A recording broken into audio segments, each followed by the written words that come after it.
이 시간 말씀을 받겠습니다. 이 복된 시간에 주시는 우리 하나님의 말씀은 열왕기상 17장입니다. 열왕기상 17장 2절부터 7절까지의 말씀입니다. 구약성경 544면 열왕기상 17장 2절부터 7절까지의 말씀, 엘리야를 통해 배우라 두 번째 시간인데요, 숨기심의 은혜라는 제목으로 오늘 말씀을 받겠습니다. 우리 열왕기상 17장 2절부터 7절까지의 말씀을 한 절씩 교독합니다. 여호와의 말씀이 엘리야에게 임하여 이르시되, 너는 여기서 떠나 동쪽으로 가서 요단 앞 그릿 시냇가에 숨고 그 시냇물을 마시라. 내가 까마귀들에게 명령하여 거기서 너를 먹이게 하리라. 그가 여호와의 말씀과 같이 하여 곧 가서 요단 앞 그릿 시냇가에 머물매 까마귀들이 아침에도 떡과 고기를 저녁에도 떡과 고기를 가져왔고 그가 시냇물을 마셨으나 땅에 비가 내리지 아니하므로 얼마 후에 그 시내가 마르니라. 아멘. 여러분, 스포츠 종목 중에서요, 유일하게 처음하고 마지막만 보는 종목이 있어요. 어떤 종목인지 짐작이 가세요? 우리가 보통 어떤 스포츠를 보면 항상 처음부터 끝까지 다 보거든요.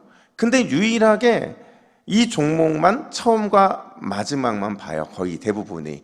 어떤 종목이죠, 아세요? 예, 마라톤입니다. 마라톤. 여러분, 왜 마라톤 우리가 전체를 안 볼까요? 왜 처음 출발부터 마지막 도착하는 시간까지 왜 그 시간 내내 마라톤에 집중하지 못하는 걸까요? 왜 그래요? 그렇죠.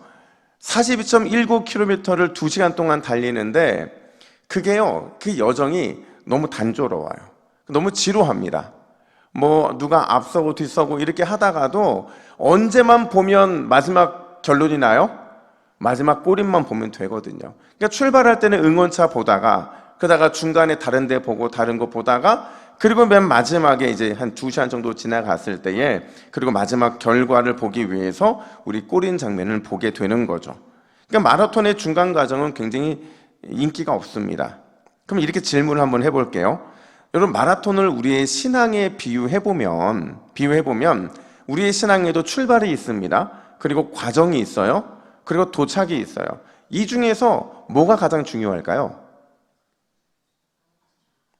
두 가지 질문만 드리다가 세 가지 질문이 갑자기 딱 등장하니까 되게 당황하셨죠? 여러분, 신앙을 마라톤에 비유하면 출발이 중요합니까? 과정이 중요합니까? 도착이 중요합니까?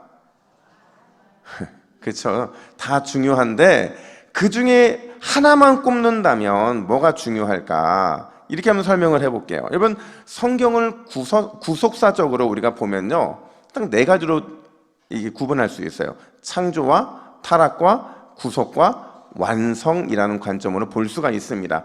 이걸 다시 성경에 적용해 보면, 여러분, 창조는요, 창세기 1장과 2장이 창조 이야기예요.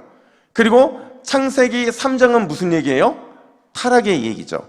그리고 마지막 완성은요, 요한계시록 21장과 22장이 이 땅의 모든 완성을 보여주는 그 완성의 얘기입니다. 그러면 여러분, 구속은 언제부터 어디까지예요? 창세기 4장부터 시작을 해서 요한계시록 20장까지라는 거죠. 다시 질문.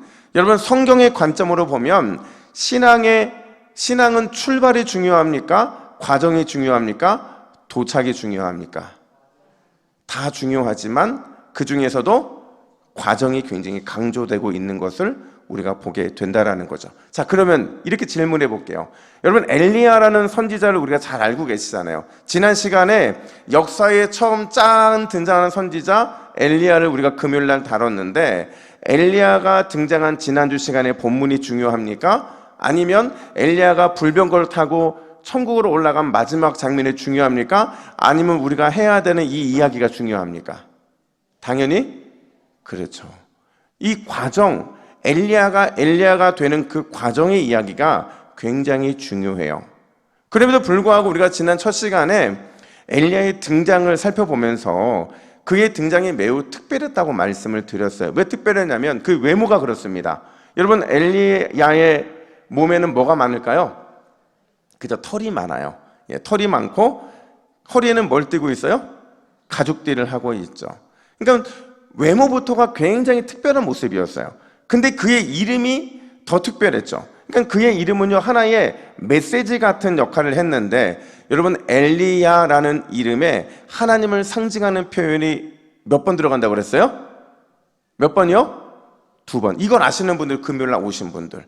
이걸 모르시는 분들은 금요일날 안 온 게 아니라 못 오신 분들. 예, 못 오신 분. 저는 그렇게 믿습니다. 2번 등장하는데, 엘리야의 엘은 엘로힘이에요. 전능하신 하나님을 상징하고, 엘리야의 야는 여호와, 야훼를 상징한다고 말씀을 드렸어요. 이걸 종합하면 엘리야라는 이름의 뜻이 뭐냐? 나의 하나님은 전능하신 여호와 하나님이시다라는 거예요. 당시 바알과 아세라 우상에 빠져있던 아합 왕의 입장에서는요, 그의 등장, 그의 이름이 등장하는 것만으로도 깜짝 놀랄 만한 메시지였던 거죠. 바로 그때 당황하고 있는 아합을 향해서 엘리야가 뭐라고 선포하느냐? 우리 1절 하반절 말씀, 지난주 본문인데요, 같이 읽습니다. 시작. 내가 섬기는 이스라엘의 하나님 여호와께서 살아계심을 두고 맹세하노니 내 말이 없으면 수년 동안 비도 이슬도 있지 아니하리라 하니라. 아멘. 여러분, 얼마나 멋집니까? 엘리야라는 선지자가 처음 딱 등장을 하는데 무명의 선지자예요. 보기에는 굉장히 볼품이 없는 선지자인데 당당하게 사마리아 왕궁까지 들어와서는 내 말이 없으면 수년 동안 이 땅이 가물게 될 것이다. 단 한 방울의 비도 안 내릴 것이고 단 한 방울의 이슬도 없을 것이다 라는 이런 선포를 하는 그의 모습을 보면 얼마나 대단해 보이냐라는 거예요. 근데 여러분, 진짜 대단한 건 뭐냐면요, 그의 외모도 그가 보여주고 있는 이런 모습도 아니라 이 선포하고 있는 내용이거든요. 여러분, 앞으로 비도 이슬도 없을 것이다 라는 이 말이 자연재해를 의미합니까? 아니에요. 그러니까 자연 현상으로서의 재해가 없는 것은 아니지만 이 말은요, 하나님의 심판을 말하고 있는 거예요. 어떤 심판이냐? 만물의 통치자이신 하나님을 버리고 너희가 이 풍요이신 바알과 아세라를 섬기고 있는 이 모습에 대해서, 특별히 그런 아합에 대해서 하나님의 심판을 선포하고 있는 것이기 때문에 그래서 대단하다고 말할 수 있는 거예요. 근데 여러분, 놀라운 건 뭐냐면 선포 그 이후에요. 여러분, 보통 이렇게 역사에 누군가가 등장을 해서 멋지고 강력한 하나님의 메시지를 선포했으면 그 다음에는 어떤 사건이 전개돼야 좀 자연스럽습니까? 그렇죠? 뭔가 선포를 했으면 실제로 어떤 치열한 전투가 벌어지든지 어떤 결과가 나와야 되는데 이런 특별한 대결 이런 것들이 나오지 않고 어떤 일이 전개되느냐? 3절 보니까 이렇게 말합니다. 우리 3절 같이 읽습니다. 너는 여기서 떠나 동쪽으로 가서 요단 앞 그리 시냇가에 숨고. 자, 여러분, 하나님께서 엘리야를 향해 뭐라고 말씀하세요? 숨어라, 이렇게 말씀하세요. 여기서 숨으라는 것은요, 도망치라는 겁니다. 도피하라는 거예요. 분명히 처음 등장은 너무나도 당당했고 너무나도 멋있는 강력한 메시지를 담긴 그의 등장이었는데 그 말이 선포되자마자 하나님이 엘리야에게 주신 말씀은 도망치라, 빨리 속히 도피하라 라는 거죠. 여러분, 왜 하나님은 엘리야에게 이렇게 숨으라고 말씀하시는 걸까? 도대체 하나님은 엘리야를 숨기고자 하시는 그 이유, 그게 과연 뭘까? 여러분, 결론부터 말씀드리면요, 엘리야의 이 숨김은요, 2가지 면에서 아주 특별한 은혜의 섭리라고 말할 수 있어요. 하나님의 계획된 섭리였다는 거죠. 그 2가지 특별한 섭리가 뭐냐? 첫 번째로요, 여러분, 하나님의 숨기심은요, 우리가 은혜로만 사는 법을 훈련시키기 위함이라는 거예요. 한번 따라해 볼까요? 은혜로만 삽시다. 은혜로만 삽시다. 여러분, 은혜로 산다는 게 뭘까요? 은혜로 산다는 게 뭐예요? 이건요, 하나님만 집중한다는 거예요. 하나님만 바라보고 하나님과만 교제하기로 하고 하나님의 뜻만 묻고 따라가는 삶. 그래서 결국 요점이 뭐냐면 하나님 없으면 저는 안 돼요, 이걸 고백할 수 있는 삶이 바로 하나님의 은혜로 사는 삶이라고 말할 수 있다는 거죠. 그럼 반대로 은혜로 살지 않는 삶은 어떤 삶일까요? 그렇죠? 은혜로 살지 않는 삶은요, 내 힘으로, 특별히 내 자존심으로 내가 원하는 삶의 방식으로 살아가는 것, 그게 바로 은혜로 사는 삶의 반대라고 말할 수 있다는 거죠. 그럼 여러분, 엘리야는 어떤 삶을 살았을까요?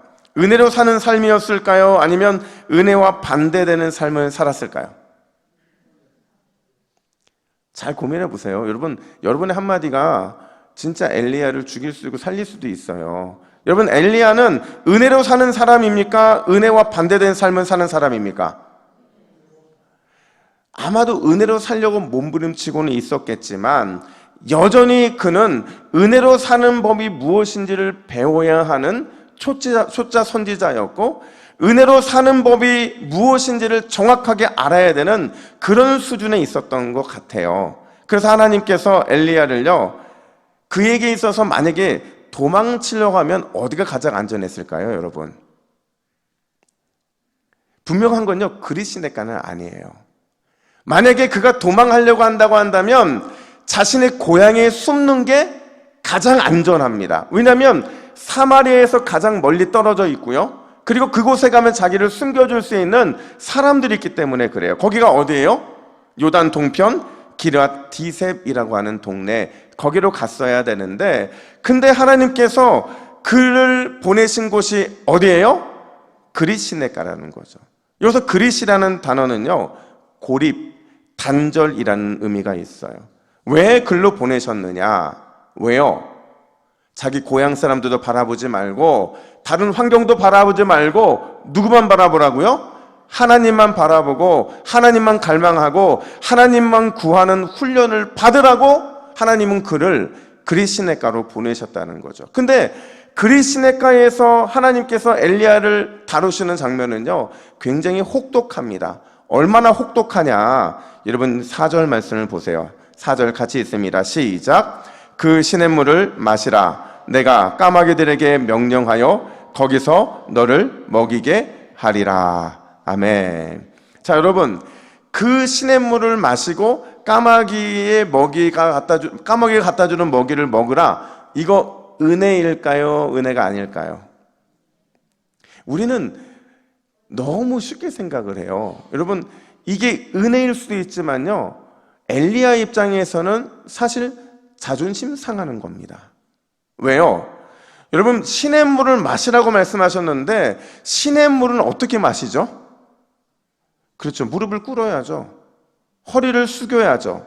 그리고 손을 모아야만 먹을 수 있는 게 바로 시냇물이었다는 거예요. 무슨 말이냐면 엘리야는 하루에도 수십 번에 걸쳐서 이 갈증이 느껴질 때마다 반드시 무릎을 꿇고 허리를 숙이고 손을 모아야만 자신의 갈증을 해결할 수 있는 그런 연약함, 낮아짐의 상황으로 떨어졌다라는 거예요. 그러면 식사는요? 여러분, 까마귀를 통해 주는 이 식사, 이게 본인이 원할 때 마음대로 먹을 수 있는 겁니까? 아니에요. 여러분 생각해 보세요. 까마귀가 도착해야만 먹을 수 있고 까마귀가 주는 것만 먹을 수 있어요. 특별히 까마귀가 어떤 동물이에요? 부정한 동물이잖아요. 이스라엘 사람들은 너무도 부정하게 생각하는 동물인데 그 동물이 가져다 주는 것만큼만, 그때만 먹을 수 있다는 게 얼마나 그를 비참하게 만들었겠냐는 거죠.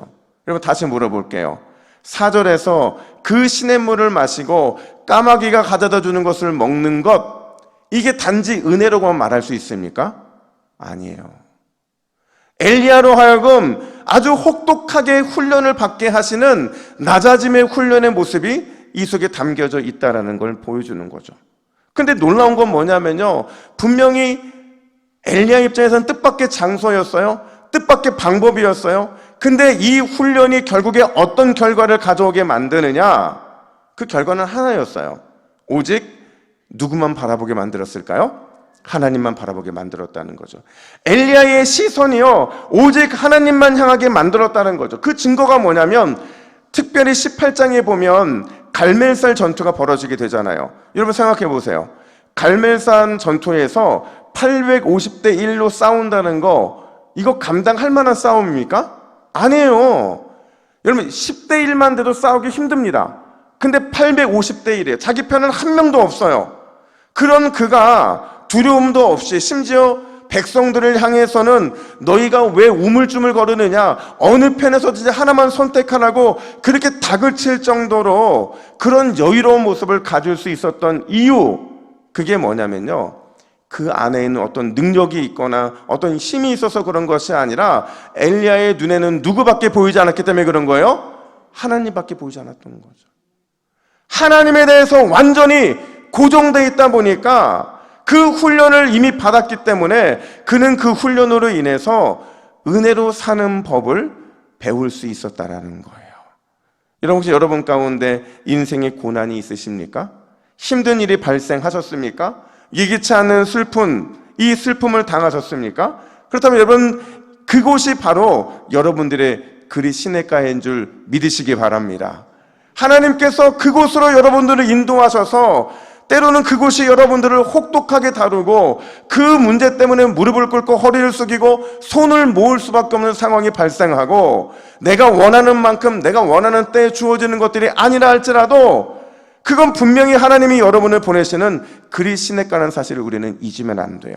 고난의 그리 시냇가, 또 고통의 그리 시냇가, 슬픔의 그리 시냇가를 통해서 하나님께서는 여러분들을 뭘로 사는 법을 훈련시키고 계신 거예요?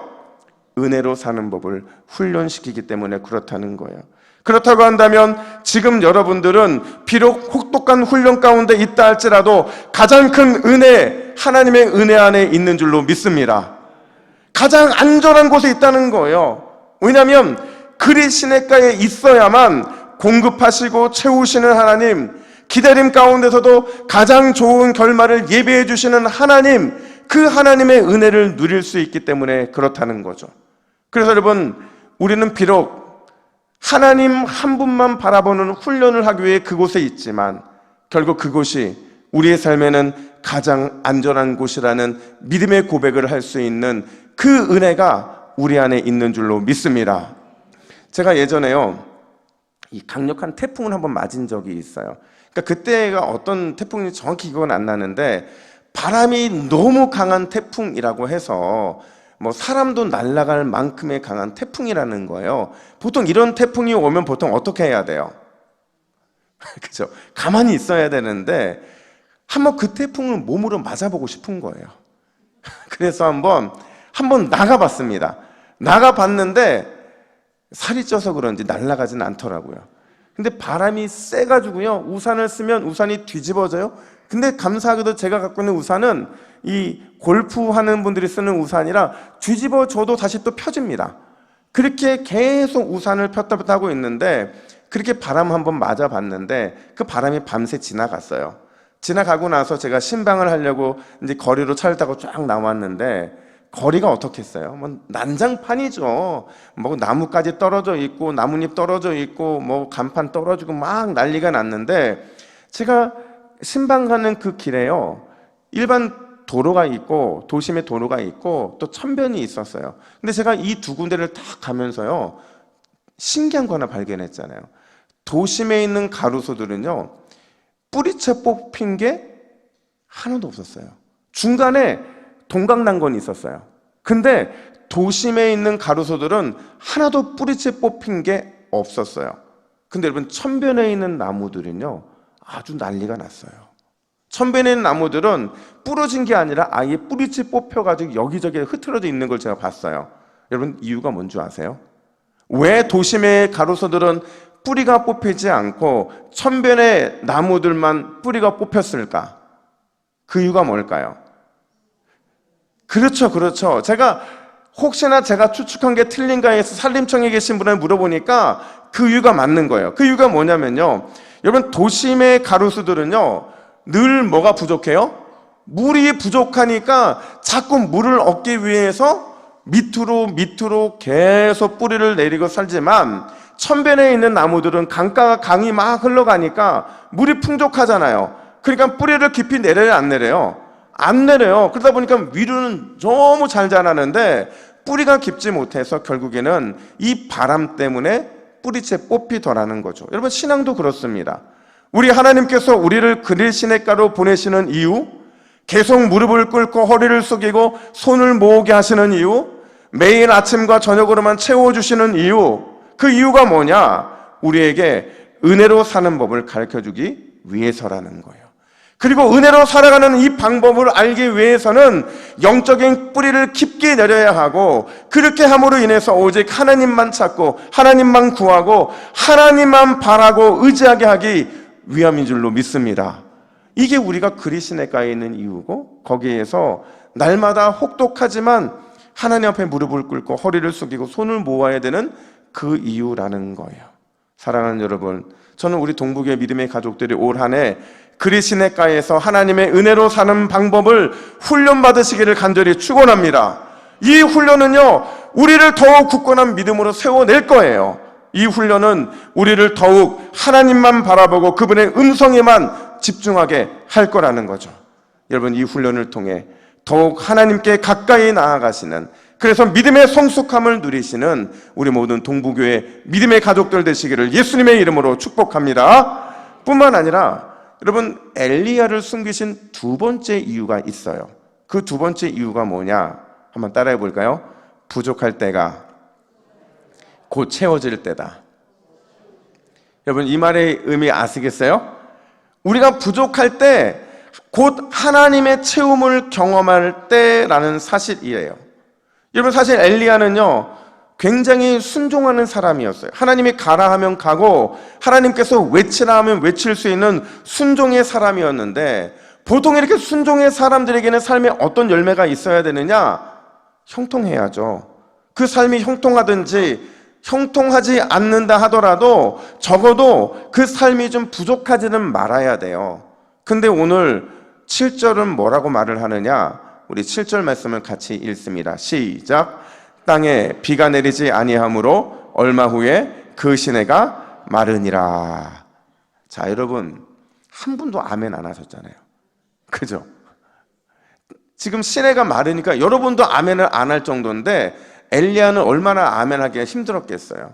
여러분, 엘리야는 철저하게 혹독하게 훈련받으면서 이 물을 마시기 위해 늘 무릎을 꿇었고 허리를 숙였고 손으로 이 물을 마셨는데, 얼마 후라는 것은요, 정말 짧은 시간을 말하고 있는 거예요. 며칠 후에 시내가 말랐다, 이렇게 말을 해요. 여러분, 이 말라가는, 점점 말라가는 시내를 보면서 엘리야는 어떤 생각을 했을까요? 하나님, 해도 너무하는 거 아닙니까?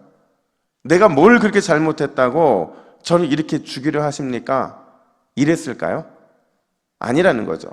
왜 아니냐면요, 엘리야는요, 그리시네가가 마른 이유를 정확하게 알고 있었기 때문에 그래요. 여러분, 지금 그리시네가가 마르게 된 이유가 뭐예요? 이유가 뭐예요? 그쵸? 비가 안 오니까, 이슬도 없으니까. 근데 비와 이슬은 왜 없는 겁니까? 누가 선포했어요? 엘리야가 선포했거든요. 자기가 그렇게 선포했기 때문에 그는 내 말이 없으면 수년 동안 비도 이슬도 없을 것이다, 이렇게 선포했기 때문에 이 말라가는 물을 바라보면서 그는 그 어떤 낙심도 하지 않았을 것이고 절망도 안 했을 것이고 원망도 후회도 그의 삶에는 없었을 거라는 거예요. 그럼 과연 어떤 생각을 했느냐?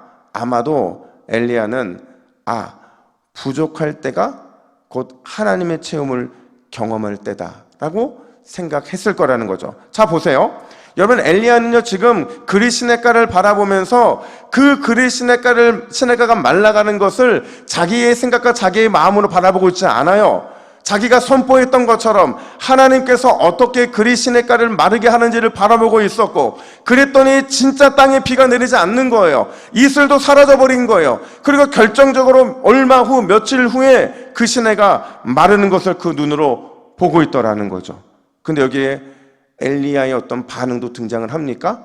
아니에요. 왜 등장 안 하냐면 지금 엘리야는 숨죽이고 지금 바라보고 있는 거예요. 그리시네가가 말라가고 있는데 그 마름을 통해 하나님이 어떤 일을 하실지를 숨죽여서 보고 있더라는 거죠.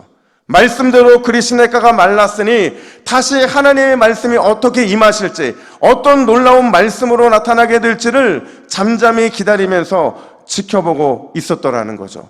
그랬더니 그 결과가 뭐냐? 우리 8절과 9절 말씀을 같이 읽습니다. 시작. 여호와의 말씀이 엘리야에게 임하여 이르시되 너는 일어나 시돈에 속한 사르밧으로 가서 거기 머물라. 아멘. 너무나도 결정적인 순간이었어요. 자기도 이게 다 말라가면 정말 죽을 수 있는 상황인데 그 결정적인 순간에 엘리야에게 뭐가 임해요? 하나님의 말씀이 임하더라는 거죠. 그리고는 그에게 새로운 곳으로 인도하시는 특별한 은혜를 부어 주시더라는 거예요. 사랑하는 여러분, 우리의 삶의 부족함이 느껴질 때 그때 반드시 하나님의 채움은 나타나게 될 줄로 믿습니다. 우리가 갈 길을 잃었을 때 그때가 하나님이 우리의 인생길을 새롭게 열어주시는 바로 그 은혜였다라는 사실을 우리는 기억을 해야 된다라는 거예요. 한번 생각해 보세요. 여러분, 이스라엘 백성들이 광야에 있을 때 언제 만나와 메추리가 내렸죠? 그들이 배고팠을 때, 먹을 것이 없을 때 만나와 메추리가 내렸어요. 그러면 가나 혼인잔치에서 언제 물이 포도주로 바뀌었죠? 먹을 포도주가 없을 때였다라는 거죠. 결국 성경은 우리에게 뭘 말해주고 있냐면요, 우리는 부족함이 늘 부족함 자체로 보이지만 성경은요, 이 부족함을 하나님의 관점으로 보라고 말하고 있는 거예요. 어떤 관점이요? 부족함이 있으면 곧 넉넉하게 채워지는 일이 발생하게 될 거라는 거죠. 하늘의 채움이 우리에게 임하기 바로 직전에 우리는 이 갈급함과 배고픔을 느낄 수밖에 없다는 거죠. 그걸 느낌으로 인해서 그 속에서 넉넉하게 채워주실 하나님을 기대하라. 그게 바로 성경이 우리에게 보여주고 있는 채움의 법칙이더라는 거예요. 여러분, 우리가 하나님의 채움이 갈망될 때, 그때 더욱 하나님의 채우심을 구하면 반드시 하나님께서는 넉넉한 채움으로 우리에게 채워주실 줄로 믿습니다. 제가 이런 얘기를 드린 적이 있어요. 캐나다의 한 이 사업가가요, 열심히 사업을 하다가 열심히 신앙생활도 열심히 했는데 부도위기를 맞은 거예요. 그가 계속해서 기도합니다. 뭐라고 기도했냐면, 하나님 제발 이번 부도만 막을 수 있도록 100만 달러를 주십시오. 이 100만 달러를 계속 구하는데 아무리 기도하고 아무리 기도해도 하나님이 응답하실까요? 응답 안 하실까요? 응답을 안 하시더라는 거예요. 그러니까 화가 난 거예요. 너무 하나님 미워지는 겁니다. 그래서 이 사업가가 하나님은 없나 보다 하는 마음에 회사 옥상에 가가지고 큰 광고판 하나를 붙여요. 거기에 뭐라고 썼냐면 God is nowhere 쓰는 거예요. nowhere. God is nowhere. 하나님은 어디에도 없다 써붙인 거예요. 그러니까 사람들이 그거 보면서 하나님은 진짜 없는구나, 이걸 전하고 싶었던 거예요. 몇 년이 흘러가요. 몇 년이 흘러가는데 갑자기 사람들이 회사로 전화를 걸기 시작하는 거예요. 어떤 전화를 하냐면 회사 옥상에 붙어있는 광고판을 보고 은혜를 받았다는 거예요. 그리고는 삶의 용기가 생겨서 죽지 않고 살기로 결단했다는 감사하다는 전화가 오기 시작한 거죠. 1명, 2명, 많은 사람들이 그 광고판을 보고 막 은혜를 느낀 거죠. 그래서 어떤 일이 발생했길래 이랬나 해서 한번 올라가 봤더니요, 옥상에 이 아까 God is nowhere였잖아요. 어디에도 하나님이 없다라는 게요, 이 시간이 흘러가면서 간판에 이 사이가 벌어진 거예요. 벌어져서 어떻게 벌어졌느냐? 기가 막히게 벌어집니다. God is now here. 하나님이 여기에 계신다라는 것으로 바뀌더라는 거죠. 그러니까 그가 이걸 보면서 갑자기 이런 생각이 들더라는 거죠. 그래, 그때는 내가 원했던 100만 달러 그거에만 몰입을 해서 그게 전부라고 생각을 했는데, 그래서 나는 지금도 부도가 났다 안 났다? 났지 않더라는 거죠. 그렇구나. 내가 원하는 대로 구하는 것이 아니라 반드시 하나님은 하나님이 원하시는 대로 채워주시는구나라는 그 깨달음을 얻게 되었다라는 거예요. 사랑하는 여러분, 믿음의 눈으로 보면 매 순간이 기적이고 매 순간이 은혜인 줄로 믿습니다. 비록 우리의 삶이 엘리야와 같이 그리 시내가에 있다 하더라도 하나님께서 우리를 그곳으로 보내셨다면 반드시 은혜로 사는 법을 배우게 하실 것이요, 하나님께서 그곳에서 우리 인생의 부족함과 또 목마름을 경험하게 하셨다면 반드시 다른 길을 열어주시는 축복이 임하게 될 줄로 믿습니다. 이게 오늘 이 본문의 핵심 결론이에요. 여러분, 올 한 해도 그 믿음으로 기도의 자리에서 끝까지 승리하시기를 예수님의 이름으로 축복합니다. 아멘. 함께 기도하겠습니다. 하나님 아버지, 우리를 날마다 그리 시냇가로 인도해 주시니 감사합니다. 그리 시냇가는 우리에게 은혜로만 사는 법을 배우게 하는 영적 훈련소가 되는 줄로 믿습니다. 그리 시냇가에서 경험하는 엄청난 부족함들은 채워주시는 하나님을 경험하게 만드는 놀라운 섭리의 순간이 될 줄로 믿습니다. 오늘도 그리 시냇가로 인도하시는 하나님께 감사 또 감사하게 하여 주시고, 그 감사로 새로운 축복을 열어가는 우리 동북의 모든 믿음의 가족들이 될 수 있도록 역사하여 주시옵소서. 오늘도 넉넉하게 채워주시는 하나님의 은혜를 구하기를 간절히 원하오며, 이 모든 말씀 우리 주 예수 그리스도의 이름으로 기도하옵나이다. 아멘.